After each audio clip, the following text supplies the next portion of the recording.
Go down to the potter's house, and there I will give you my message.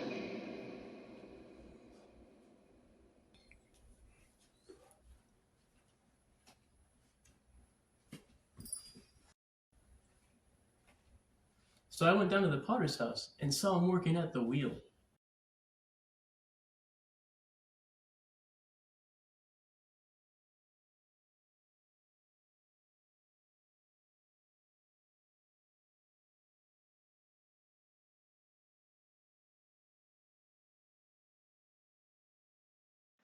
But the pot he was shaping from the clay was marred in his hands.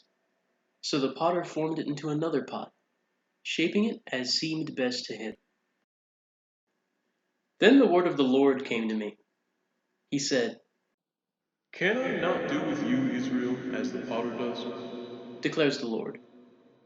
Like clay in the hands of the potter, so are you in my hand, Israel. If at any time I announce that a nation or kingdom is to be uprooted, torn down, and destroyed, and if that nation I warn repents of its evil, then I will relent and not inflict on it the disaster I have planned. And if another time I announce that a nation or kingdom is to be built up and planted, and if it does evil in my sight and does not obey me, then I will reconsider the good I had intended to do for it. Jeremiah 18 is a warning to the people of Israel who had gone astray. Was a warning. The chapter before and the verses after verse 1 through 10 indicate that Israel wasn't doing good in the Lord's eyes, and if they didn't repent, their nation would be scattered.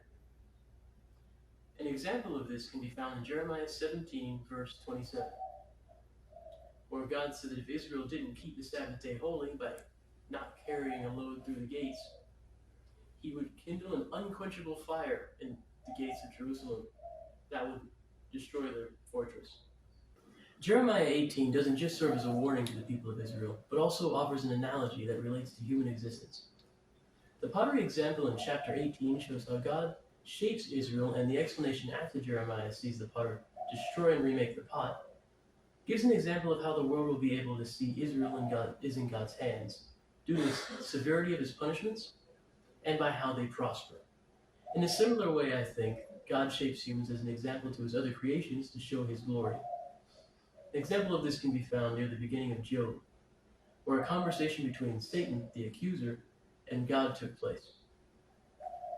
When the accuser approached God, God said, "Have you considered my servant Job? There is no one on earth like him. He is blameless and upright, a man who fears God and shuns evil." God used humankind as an example of his characteristics to his other creations, similar to how God uses Israel as an example to the world.